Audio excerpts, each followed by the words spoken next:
Hey everybody. As a home improvement sales rep, I always felt that not all leads were created equal. And then when I became a sales manager, I had access to years worth of lead generation reports. And that's when I knew they weren't. You see, I could look at all the lead sources ran by dozens and dozens of different reps for tens of thousands of leads over those months and years, and logic dictated to me that if all leads were created equal, then given the large data set spread across a lot of people, shouldn't the results also be equal? But as we all know, they weren't. Yet the owner of the company that I was with at the time always said, a lead is a lead is a lead. And I get what he was trying to say. Which was that we should treat all leads the same, with the same care, the same respect. And in that spirit of things, I certainly agree. You should. But to claim that all leads are created equal, well, that's what I call cult speak. So based on many years of this insider knowledge where I'm able to see all these reports, I'm going to talk about the 5 primary lead sources and how, as a sales rep, you can use 2 of these lead generation systems to become self-sufficient, to become lead independent. But first, let me introduce myself. My name's Carl. I've been an in-home sales leader in the construction industry for over 21 years. I've easily sat at over 10,000 kitchen tables during that time, and now I coach individual sales reps and small, okay, that's important, small remodel companies on the best practices that put people over profit so they can win over both. Now, if you would like to schedule a free workshop, simply click on our link or profile below and we'll gladly connect with you to make that happen. All right, let's dive into it. The first lead source is home shows. Now, starting out, I got to tell you, this was easily my least favorite of the whole entire lot. Why? Well, as you already know the answer, it's because we're competing with every single other contractor at the show. And it always seemed like the guy with the lowest price was the one who eventually won. Now that said, after years of trial and error, some home show leads are now one of my favorite leads I can get my hands on. And the reason is because I accidentally stumbled into 2 marketing hacks that frankly took my close rate from an average 20-25% on home show leads to over 70%. The key was to know which leads of all the leads you needed to focus on. And now they're some of the best leads I can get my hands on as a sales rep. The second lead source, of course, very common, are canvas leads. Now, still to this day, I'll be honest, they're the least favorite of all the leads that I can get. But that being said, I can hear all the managers and owners kind of yelling at me in my ears. So let me explain. I've been traumatized over the years with really poorly qualified or confirmed canvas leads, or I should say non-confirmed canvas leads. And I think anybody who's been in the industry running canvas leads for any length of time has probably ran into the same issues. Now, when they're not properly qualified or confirmed, these leads easily have the lowest demo rate and close rate of all the leads. This leaves sales reps exasperated and frankly hopeless. I've had many exhausted reps quit after they would drive 2 hours all the way out to a canvassed appointment only to be stood up for the 3rd appointment in a row. I've heard horror stories where they go 7, 8 different appointments without getting in the door. This is exhausting to a sales rep. Now, why is that? It's because canvassers are paid by the appointment, not the sale. So bottom line is they don't take no for an answer when it comes to getting that appointment. Their entire mission is to get that homeowner to agree to a date and a time to have a rep come out. Usually that's going to be for what's called a next day appointment, as frankly, that's what canvassers get paid best for. Now, homeowners, well, they've become wise to this and they simply think to themselves, well, I'm going to be at work all day tomorrow, so sure, why don't you come out at 1 o'clock tomorrow? And obviously, with that said, these canvas leads don't perform well. They can still close at about 30% or more. That's not really the issue. I think what it boils down to is the blatant and kind of ridiculous waste of time that's spent on the other 7 out of 10. That's its own thing.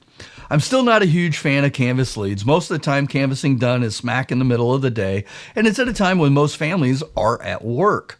But You know who still sits around all day and answers the doors for strangers? Retirees, seniors. Obviously, this isn't news to anyone who's canvassed a single day in their life, and I would argue it might very well be the why behind most canvassing efforts in the first place.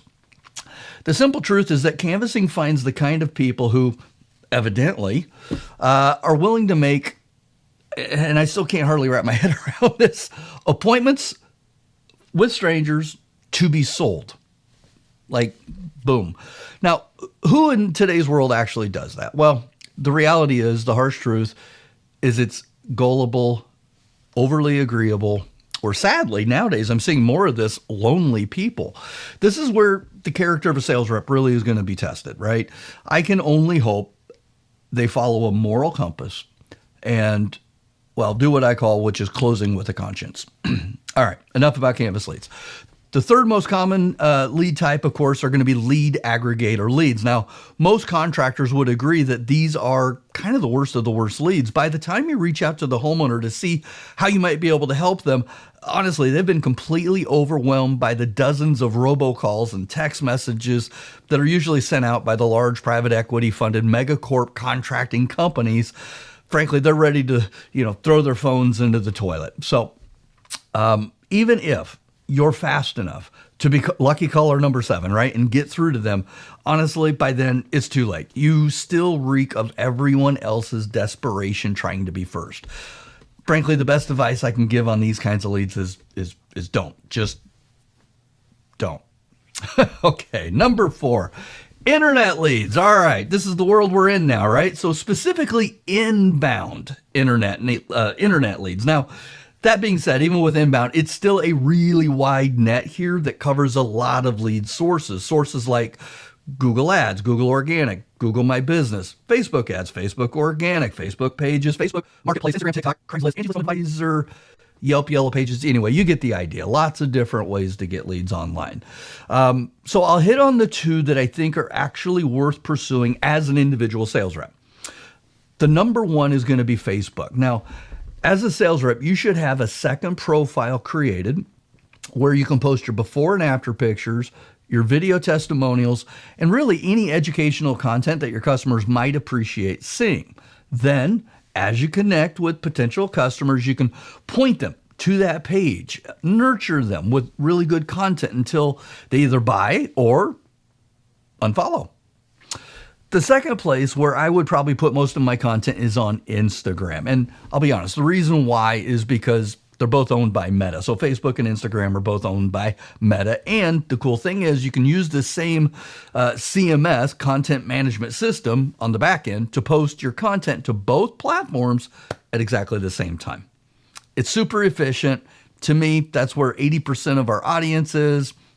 Why not why not follow the path of least resistance? Start there.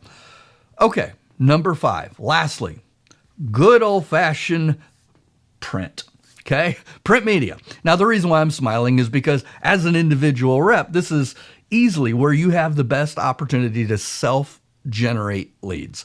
Put simply, this alone got me all the self-gens I needed to become fully self-sufficient. Remember, I only need a couple leads a day. So there's 3 ways I used print media to get the leads that I needed. Number 1, you're not going to like it, door hangers.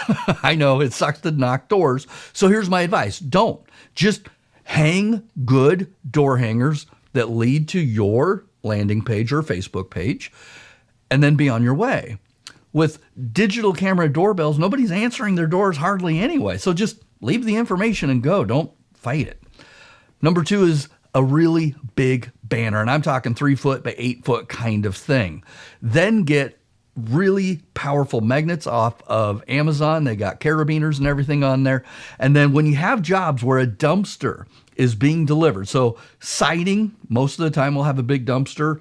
Sometimes roofing, depending on your company, they may, for roofing, also do a big dumpster. And then basically just when your dumpster gets delivered to your installation, stop by early on one day and just magnetize your big old banner to the side of the steel dumpster. Remember, every single neighbor that drives by is going to see it. But here's my suggestion. Make sure your phone number underneath says text friendly. By doing that, you'll get 3 times as many inquiries by text than you ever will by phone. Don't believe me? Ask a millennial or Gen Zer. They don't call anyone to save their life, but they'll happily text you. All right. Third part, of course, is yard signs. Now, when it comes to yard signs, don't put your normal 1-800 high-pressure sales call number on there because, let's be honest, that's what everybody's afraid of. Instead, list, again, your text-friendly phone number. And, in this case, add a QR code that points back to your Facebook page where you've been posting your before and afters and video testimonials. All right, and just because you hung in there with me, let me give you a bonus number 6 as far as the lead source goes. This, again, is really great for individual sales rep. Now, this tip is for those of you who work for a company that offers multiple products. But if all you sell is one lifetime product, like, say, roofing or maybe a bathroom remodel, well, I'll just refer you back to number 1, number 5, and number 6 is for repeat customers, okay? So stop. I see you rolling your eyes when I say repeat customers. You're saying something in your head like, gee, thanks, Captain Obvious. But remember, the best customer you can get is the one you already have. Ask yourself this and be honest. When was the last time you reached out to your customers after the job was installed? I hate to say it, but for 95% of you, the answer was you never did. Okay, but here's the good news. It doesn't have to be hard. Personally, I like to use an automated email system that drips about 6 emails over the course of a year. Now, in those emails, of course, I always thank them for their initial business. I remind them of all the different products we offer. And of course, I always include a recent project profile, the same ones I put on the Facebook page, that might spark their interest or perhaps just give them some ideas. Now, I can't tell you how many times, even though I mentioned it during our initial presentation, customers would say, oh, gee golly, I didn't know you offered roofing or siding or windows or whatever product it was. What would something like that cost? And there you have it. Usually within a day or two, I'm right back at the kitchen table making, frankly, a pretty easy sale. And here's the cool part. If it doesn't work out and I don't make the sale, because they book directly with me, I don't have to justify to a sales manager why it didn't sell. I answer to me. Okay, there you have it. 6 different lead sources and my thoughts on them. What are your thoughts? Are you a Superman of Canvas leads and I just need to get with the program? Are you in love with Angie's List because you figured out some kind of secret sauce? Or do you have another lead source that's worked out really well for you and frankly you don't mind sharing? So if you do, I'd love to hear your thoughts. Please leave a comment below. And until next time, keep closing with a conscience and I'll see you on the next one. Thanks, guys.